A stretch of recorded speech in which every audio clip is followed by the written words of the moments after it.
الحمد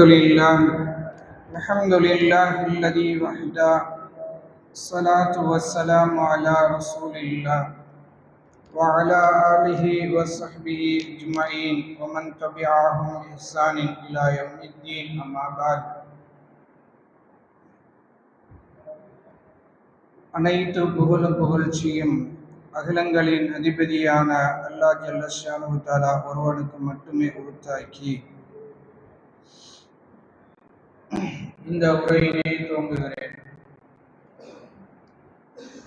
புனிதமிகு ரமலானுடைய புனித இரவுகளை புண்ணியமான காரியங்களில் ஈடுபட வேண்டும் என்ற நன்னோக்கோடு நாம் எல்லாம் அல்லாஹ்வினுடைய ஆலயத்தில் ஒன்று குழும்பி அல்லாஹ்வை நின்று ருக்கு செய்து சஜிதா செய்து வணங்கிவிட்டு அவனுடைய மார்க்கத்தை அறிந்து கொள்ள வேண்டும் என்ற நன்னோக்கோடு அமர்ந்திருக்கிறோம். நம்முடைய எல்லா அமல்களையும் அல்லாஹ் இம்மை மறுமையினுடைய நன்மைகளுக்கு சொந்தமான அமல்களாக ஆக்குவானாக. கண்ணியத்திற்குரிய எல்லாம் அல்ல அல்லாஹ் ஜல்ல ஷானஹு தஆலா நல்லடியார்களே, நபி ஸல்லல்லாஹு அலைஹி வஸல்லம் கூறிய 10 பெரிய அடையாளங்களை நாம் அறிய இருக்கிறோம். இந்த பெரிய அடையாளங்களை பற்றி ஓரளவு நாம் எப்படி அணுக வேண்டும் என்பதை இமாம்களுடைய வழிகாட்டுதலோடு திருக்குரானிலிருந்தும் ஹதீஸ்களிலிருந்தும் ஓரளவு அதற்குரிய வழிகளை நாம் தெரிந்திருக்கிறோம். இப்போ இந்த 10 அடையாளங்கள் என்பது நபி ஸல்லல்லாஹு அலைஹி வஸல்லம் அவர்கள் ஒரு நாள் சஹாபாக்களிடத்தில் வருகிறார்கள். முஸ்லிம்ல பதிவு செய்யப்பட்டிருக்கக்கூடிய ஹதீஸ் 2901வது செய்தி. அப்போ நபி ஸல்லல்லாஹு அலைஹி வஸல்லம் அவர்கள் சஹாபாக்களிடத்தில் பள்ளிக்கு வருகிறார்கள். இது அறிவிக்கக்கூடிய சஹாபி ஹுதைஃபத் இப்னு அஸீதில் ரிஃபாரி ரலியல்லாஹு அன்ஹு அவர்கள் சொல்கிறார்கள், வநஹ்னு நதஸாக்கர, நாங்கள் ஒருவருக்கொருவர் நிறைய கலந்துரையாடி கொண்டிருந்தோம், ரொம்ப முக்கியமான பேச்சில் ஈடுபட்டு கொண்டிருந்தோம்.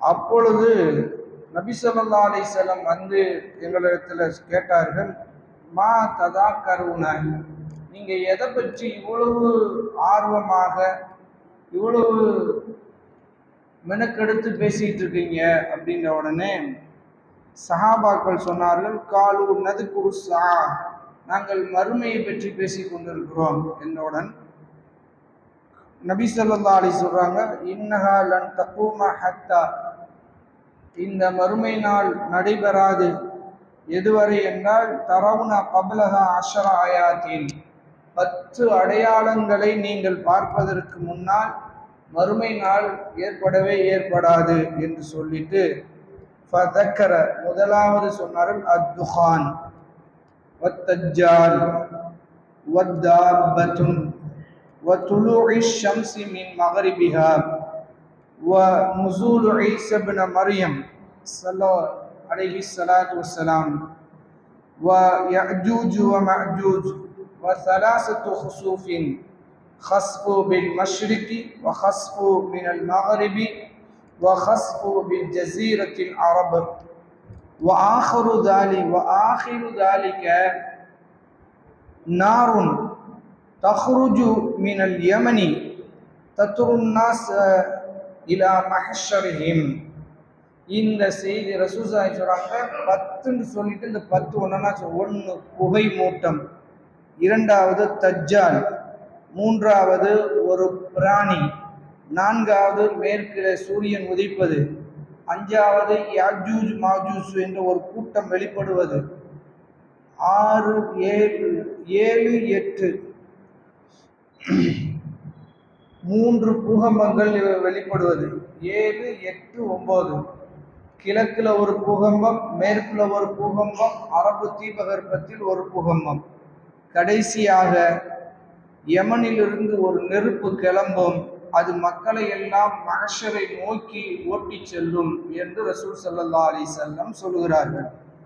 இந்த ஆர்டர் வேஷா நடக்குமா? இப்போ ரசூல்லா சொன்னாங்கல்ல, ஃபர்ஸ்ட் புகை மூட்டம், அதுக்கு அடுத்து தஜ்ஜால், அதுக்கு அடுத்து ஒரு பிராணி வெளிப்படுவது, அதுக்கடுத்து மேற்குல சூரியன் உதிப்பது, அதுக்கடுத்து ஈசா நபி இறங்கி வருவது, யாஜூஜ் மாஜூஜ் கூட்டம் வெளியே வருவது, கிழக்குல ஒரு பூகம்பம், மேற்குல ஒரு பூகம்பம், அரபு தீபகற்பத்துல ஒரு பூகம்பம், கடைசியாக யமன்ல இருந்து ஒரு நெருப்பு வெளிப்பட்டு கொண்டு போகும் என்று ரசூல்லா சொன்ன இந்த ஆர்டர் பிரகாரம்தான் கடைசி அடையாளங்கள் நடக்குமா என்று இமாம் ஷேக் உசைமீன் ரஹ்மத்துல்லாஹ் அவர்களிடத்தில் கேட்கப்படுகிறது. இது ரொம்ப முக்கியமானது. அவங்க சொல்றாங்க, சாலிஹ் அல் உசைமீன் ரஹ்மத்துல்லாஹ் சொல்றாங்க, இந்த 10 அடையாளங்களை பொறுத்த வரைக்கும் எது முதல், எது அதுக்கு அடுத்தது என்பதை பொறுத்த வரைக்கும் நமக்கு முறையான தர்த்தீப் இல்லை.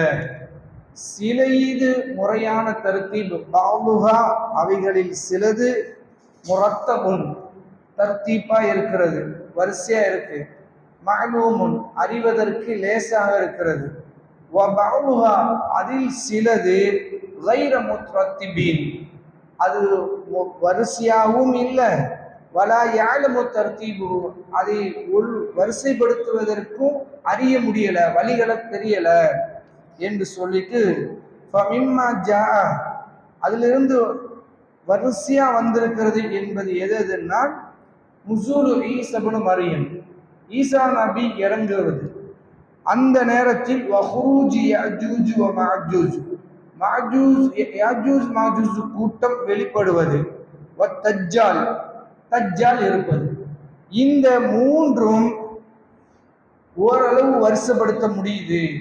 யார் என்ன என்று சொல்லிட்டு தஜ்ஜால ஃபர்ஸ்ட் தஜ்ஜால் யுபாஸ் வெளியில வருவான், சும்ம என்சிலு ஈஸா இப்னு மரியம், பிறகு ஈஸா இப்னு மரியம் இறங்கி வந்து ஃபயக்துலு அவனை கொல்லுவார், சும்ம யஹ்ருஜு யாஜூஜ் வ மாஜூஜ் பிறகு யாஜூஜ் மாஜூஜ் கூட்டம் வெளியே வரும் என்று இந்த மூன்று தர்த்தீப் ரொம்ப தெளிவா நமக்கு முடியுது.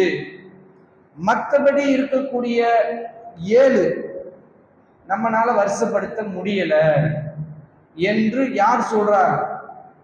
நான் சொல்லல, யார் சொல்றா? அவர் பேரெல்லாம் ஞாபகம் வச்சுங்க, எவரவன் பேரோ அது மனசுல வைக்கிறோம். இவர் ஒரு ஜத்தீத், ஒரு பெரிய முஃப்தி. யாரு? ஷேக் சாலிஹுல் உசைமி. சரிங்களா?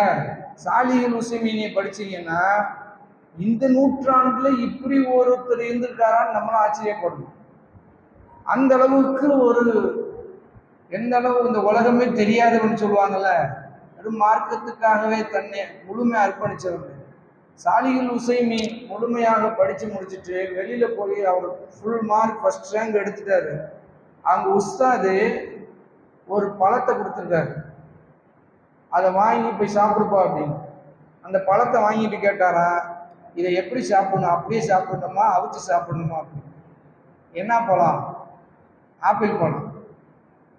பெரிய வேற எந்த பழம் இல்லை, ஒரு ஆப்பிள் பழத்தை எவ்வளவு வறுமையில் இருந்திருக்காரு பாருங்க. ஆப்பிள் பழத்தை கூட அவர் படிச்சு முடிக்கின்றதையும் பார்த்ததில்லை, அதை சாப்பிட்டதும் இல்லை. அதை போய் அவர் ஆசிரியர் சொல்லியிருக்காரு, அதை அப்படியே வெட்டி நீ சாப்பிட உங்க குடும்பத்துக்கு கொடு அப்படின்னு இருக்காரு. அவர் அந்த அளவுக்கு இந்த உலகத்தினுடைய அனைத்தையும் புறக்கணிச்சு மார்க்கத்தை மட்டுமே கற்றுக்கொண்டு பரப்பியவர்கள்ல நம்ம வாழ்ந்த நூற்றாண்டுகள்ல கொஞ்ச காலத்துக்கு முன்னாடி நூற்றாண்டாங்க. சாலிஹுல் உசைமீன் தான் சொல்றாரு, 3 விஷயங்களை நம்ம முறைப்படுத்த முடியுது. 3 விஷயங்களுக்கு மேல உள்ள 7 விஷயங்களை நம்மளால முறைப்படுத்த முடியல, வரிசைப்படுத்த முடியல. சரி, இப்ப வரிசைப்படுத்த முடியாது என்ற இந்த பிரச்சனை இல்லை, நமக்கு என்ன பாடம் என்பதை சஃபாரினி ரஹ்மஹுல்லாஹ் அவர்கள் அகீதா அவங்களுடைய கொள்கை சார்ந்த புத்தகத்துல இந்த 10 அடையாளங்களை பற்றி வரிசைப்படுத்த முடியாத பத்தி கேட்குறாங்க. வரிசைப்படுத்த முடிவெறுகிற விஷயங்களை பொறுத்த வரைக்கும் நம்முடைய உள்ளங்கள் நிம்மதி பெறுகிறது. அது கடகடகடன் நடக்க போகுது, வரிசைப்படுத்தினா தஜ்ஜாலுக்கு என்று ரசூல்லா அவனை பற்றி முழு வரலாறையும் நமக்கு சொல்லியிருக்காங்க, முழு பிம்பத்தையும் நமக்கு கட்டமைச்சிருக்காங்க. அவன் செஞ்சு கொண்டிருக்கக்கூடிய அந்த நேரத்தில் ஈசா நபி என்னென்ன செய்ய போறாங்க என்பதையும் ரசூலா தெளிவாப்படுத்திருக்காங்க. சரி, ஈசா நபி இருக்கிற நேரத்தில் இந்த யஜூஜ் மாஜூஜ் கூட்டம் என்ன செய்ய போகிறது என்பதையும் ரசூலா தெளிவுபடுத்தியிருக்காங்க. இதெல்லாம் படிக்கிற போது நமக்கு உள்ள நிம்மதியா இருக்கு, ரசூல்லா சொன்னது நடக்குது அப்படின்னு நம்பிட்டு இருக்கலாம். ஆனா முறைப்படுத்த முடியாம இந்த 7 இருக்கிறதே, அதை பொறுத்த வரைக்கும் லைச கதாலிக்கு ரொம்ப கஷ்டமா இருக்கு, முடியலதான். ஆனாலும் ஒன்றை மட்டும் நம்ம புரிஞ்சுக்கிறணும், என்ன என்றால் அதனுடைய வரிசை கிரமத்தை அறிந்து கொள்வதில் நமக்கு எந்த முக்கியத்துவமும் இல்லை. வலா யுஹிம்னா, அதை பற்றி நமக்கு பெருசா ஒன்றும் வேணாம். அதை நம்ம அறிந்து முக்கியத்துவப்படுத்துவதற்கெல்லாம் என்ன காரணம் என்றால், இந்த 10ல் 1 ஸ்டார்ட் ஆயிருச்சு என்றால்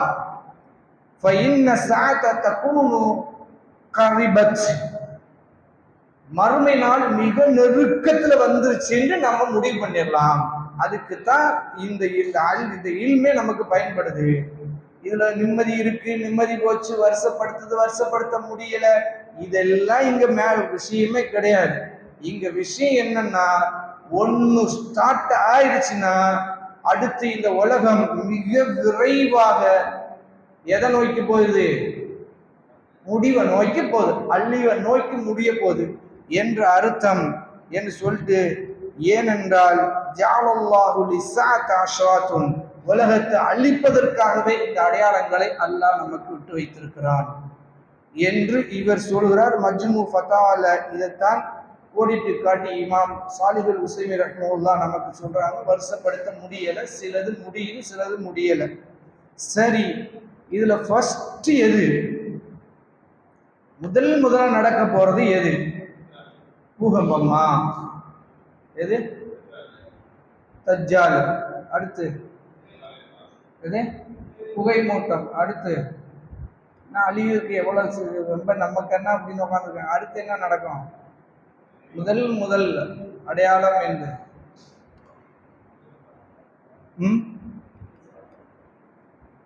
அவங்களே பண்ண முடியலன்ட்டாங்க. ஆனால் நம்ம அப்படி ஒரு பின்பத்தை கட்டமைக்கிறோம், சரிங்களா? ஆனால் பின்பாஸ் ரஹிமஹுல்லா அவங்ககிட்ட கேட்குறப்ப, இந்த மறுமை 10 அடையாளங்களில் முதலாவது அடையாளமாக வரப்போகிறது எது என்று சொல்லுகிற போது அவர்கள் சொல்லுகிறார்கள், சின்ன அடையாளங்கள் முடிந்து பெரிய அடையாளங்கள் துவங்குவதற்கு ஒரு இடையில் அதை துவக்கி வைப்பவராக இமாம் மஹ்தி இருப்பார். நான் நேற்று உங்களுக்கு சொன்ன ஒரு கின்ஸ் இருக்கு அப்படின்னு நான் உங்களுக்கு சொன்னேன். யார் இருப்பான்றாங்க? சின்ன அடையாளங்கள் முடிந்து பெரிய அடையாளங்கள் துவங்க போறத துவக்கி வைக்க போற மனிதர் யார்? இமாம் மஹ்தி அலைஹிஸ்ஸலாம் அவர்கள். மஹ்தி அலைஹிஸ்ஸலாம் அவர்கள் இந்த உலகத்தில் அவர் என்ன செய்வார் என்றால், ஃபர்ஸ்ட் ரசூல் ஸல்லல்லாஹு அலைஹி வஸல்லம், நேற்று அவங்க பேர்களெல்லாம் நம்ம படிச்சிட்டோம். அவங்க ஆட்சியாளராக அரபு தீபகற்பத்துக்கு மாறுவார். ரசூல்லா சொல்றாங்க, இந்த உலகம் அழிவதற்கு ஒரே ஒரு நாள் எஞ்சி இருந்தாலும் அல்லாஹு யௌமன், அந்த நாள் அல்லாஹ் நீட்டிக்க செய்வான். எந்த வரைக்கும் என்றால், என் குடும்பத்தில் இருந்து ஒரு மனிதர் அவர்கள் இந்த உலகத்தை ஆளுகிற வரைக்கும் இந்த உலகத்தை அல்லாஹ் முடிக்க மாட்டான். இன்னொரு ஹதீஸ், அரபுகளை ஆளுகிற 2 இருக்கு. அரபுகளுக்கா அல்ல ஒட்டுமொத்த உலகத்துக்கா என்பது அல்லாஹுல் ஆலம். ஆனா பெரும்பான்மையானவர்கள் அரபுகளுக்குன்னு தான் சொல்றாங்க. சரி, இது அவர் ஆட்சி ஆளுவார் என்றால் எத்தனை ஆண்டுகள் ஆட்சி ஆளுவார் என கண்டுபிடிக்கிறது கஷ்டம். நல்லா புரிஞ்சுக்கோங்க. மஹ்தி என்பதை இவர்தான் என்று ஈஸியா அப்படி சொல்லிட்டு போயிட முடியாது. அவர் பெரிய அளவுக்கு அந்த அரபு தீபகற்பத்தினுடைய ஆட்சியை முழுமையாக கைப்பற்றுகிற வரைக்கும் குழப்பம்தான் மிஞ்சும். சரி, அவர் வந்து ஆட்சி அமைச்சிட்டால் அவரிடத்துல போய் பையத்து செய்யுமாறு ரசூல் ஸல்லல்லாஹு அலைஹி வஸல்லம் நமக்கு வசியத்து செய்கிறார்கள். பனி பாறைகளில் தவழ்ந்தாவது போய் அவரிடத்துல பையத்து செய்யுங்க. அவர் எத்தனை வருஷம் இருப்பார்? 3 ரிவாயத்து வருது. 1 5, இன்னொன்னு 7, இன்னொன்னு 9. 5ன்னு வருது, அல்லது 7ன்னு வருது, அல்லது 9ன்னு வருது. இதுல 5ஆ 7ஆ 9ஆ என்பதை இமாம் முஸ்லிமி ரஹ்மத்துல்லாஹி அவர்கள் பின்பாஸ் ரஹ்மத்துல்லாஹி சொல்றாங்க. இதை 7 தான் பெரும்பான்மையானவர்கள் எடுத்துக்கொள்கிறார்கள். 7 ஆண்டுகள் என்னவாக இருப்பார்?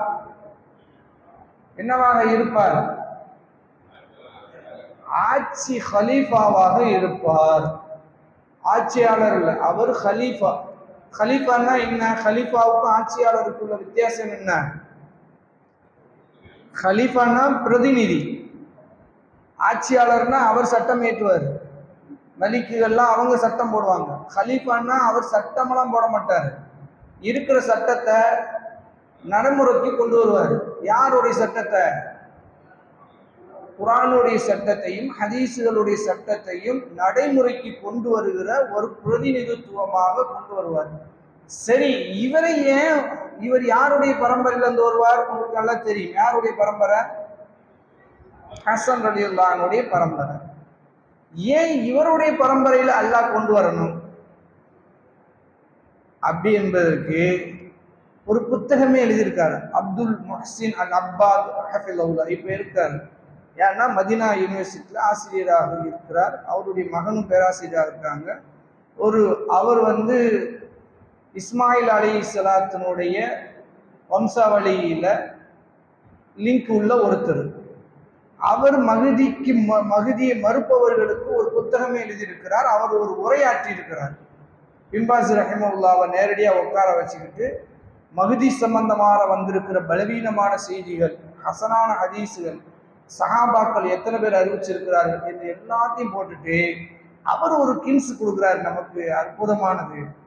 எந்த ஒன்றை அல்லாஹ்வுக்காக நீங்கள் விற்று கொடுக்கிறீர்களோ அதற்காக அல்லாஹ் அவர்களுக்கோ அல்லது அவருடைய பரம்பரைக்கோ அதை விட சிறந்ததை கொடுத்தே தீர்வான்.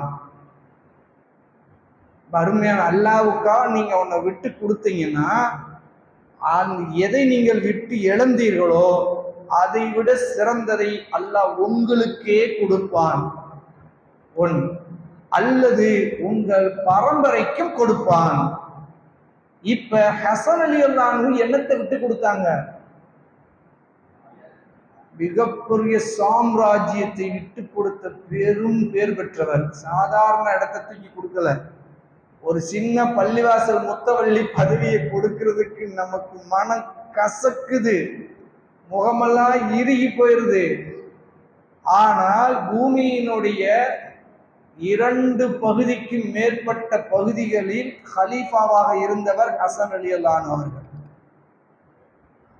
முஆவியா ரலியல்லாஹு அன்ஹு அவர்களுக்கும் அவங்க வாப்பாவுக்கும் அவருக்கும் மத்தியில பிரச்சனை. அந்த பிரச்சனையினுடைய சொச்சமும் ஹசன்கிட்ட தொடருது. ஹசன் ரலியல்லாஹு அன்ஹு என்ன பண்ணாங்கன்னா, இது இருக்கிறதுனால தானே இந்த உம்மாவே 2ஆ இருக்கிறது, இதை நீங்களே வச்சுக்கங்கன்ட்டார். யார்கிட்ட கொண்டு போய் கொடுத்துட்டாரு? முஆவியா ரலியல்லாஹு அன்ஹு அவர்கிட்ட டமஸ்கஸ்லயே கொண்டு போய் கொடுத்துட்டார். இதை நீங்களே வச்சுக்கங்க, முஸ்லிம் உம்மாவை சீர்படுத்துங்கன்ட்டார். இப்ப ஹலீஃபா அலி ரலியல்லாஹு அன்ஹு தான் ஹலீஃபா. முஆவியா ரலியல்லாஹு அன்ஹு ஹலீஃபாவா இல்லையா என்பதுல கருத்து வேறுபாடு இருக்கு. அவர் ஹலீஃபாவும் தான் மன்னரும் தான்றாங்க. பல பேர் மன்னர் மட்டும்தான், ஹலீஃபா இல்லைன்றாங்க. அல்லாஹ்வுல் ஆலம் அது எப்படி இருந்தாருன்னா அது அவருக்கும் அல்லாஹ்வுக்கும் ஆச்சு. ஆனா ஹசன் ரலியல்லாஹு அன்ஹு ஹலீஃபாவா இல்லையா? அலி ரலியல்லாஹு அன்ஹுக்கு பின்னாடி அந்த பொறுப்பை ஏற்றுக்கொண்டவர் ஹசன் பின் அலி ரலியல்லாஹு அன்ஹு அவர்கள். இந்த ஹசன் ரலியல்லாஹு அன்ஹு விட்டு கொடுத்ததுனால் அல்லாஹ் அவருடைய பரம்பரைய இந்த உலகத்தின் இறுதி ஹலீஃபாவாக மாற்றுகிறான். அதுல ஈசா அலைஹிஸ்ஸலாம் அடுத்து மாறுறார்கள். ஈசா அலைஹிஸ்ஸலாத்தினுடைய வரலாறு படிக்கும் போது, அது இறங்கி வருவதற்கான காரணிகளை படிக்கும் போது நம்ம அதை தெளிவுபடுத்துவோம். இப்ப நமக்கு ஒரு பெரிய பாடம் மகிழ்ச்சிட்டு இருக்கிறது. என்ன என்றால், அல்லாஹ்வுக்காக நாம் எதை இழந்தாலும் மிகப்பெரிய நம்பிக்கை, அதை விட சிறந்ததை அல்லாஹ் நமக்கு தருவான், அல்லது நம்முடைய சந்ததிகளுக்கே தருவான். ஒரு சின்ன இட பிரச்சனையா அல்லாஹ்வுக்காக விட்டு கொடுத்து போயிருங்க, அல்லாஹ் அதை விட பெரிய இடத்தை உங்களுக்கும் அவங்க பிள்ளைகளுக்கும் தருவான். எதுவும் எதை நீங்க ஒரு மனைவிட்ட ஒரு சந்தோஷமானதுக்காக விட்டு கொடுத்து போங்க, அல்லாஹ் அதை விட சிறந்ததை உங்களுக்கு கொண்டு வந்து சேர்ப்பான். மாறாக நீங்க பிடிவாதம் பிடிச்சி அதுதான் அடைஞ்சு தீர்வேன்னு நினைச்சீங்கன்னா, உமையாக்களுடைய ஹலீஃபா உமர் மாவியா பின் அபி சுஃபியான் ரலியல்லாஹு அன்ஹு அவருடைய மகன் யசீத் அப்படியே போச்சு. ஒரு 90 வருஷம் தான். இன்னைக்கு அவர்களுடைய நிலை நிக்குதா? மீண்டு வரப்போறாங்களா? ஆனா ஹசன் ரலியல்லாஹுடைய சந்ததி மீண்டு வரும். இன்னைக்கு நிலைக்கு அவர்கள் எங்க இருக்கிறார்கள், அவர்கள் எந்த நிலையில இருக்கிறார்கள், செல்வந்தர்களா இருக்கிறார்களா, ஏழைகளா இருக்கிறார்களா, எந்த பகுதியில் இருக்கிறார்கள், எதுவுமே தெரியாது. ஆனால் கண்டிப்பாக அல்லாஹ் ஹசன் ரலியல்லாஹுடைய பரம்பரையை மீட்டு கொண்டு வருவான். ஒட்டுமொத்த அரபுகளும் அவருக்கு கீழே ஆட்சிய வருவார்கள். சரி, இவர் துவக்கி வைப்பார்ன்றாங்க, அதானே? துவக்கி வைப்பார்ன்றாங்க. அப்ப துவக்கி வச்சான்னா அப்ப இவருக்கு எதிராக யார் வரப்போறா? அதான பிரச்சனை. இவர் துவக்கி வைப்பாருன்னா ஆட்சி அதிகாரத்தின் அடிப்படையில் ஒட்டுமொத்த உலகத்துக்கும் இஸ்லாமிய ஹிலாஃபத்தை நிறுவ போகிறார். இஸ்லாமிய ஹிலாஃபத்துக்கு எதிராக யார் வருவார்?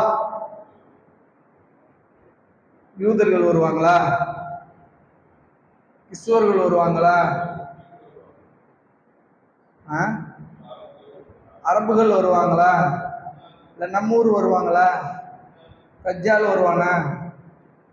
பூரா ஒரே குழப்பமா கிடக்கு, அதானே?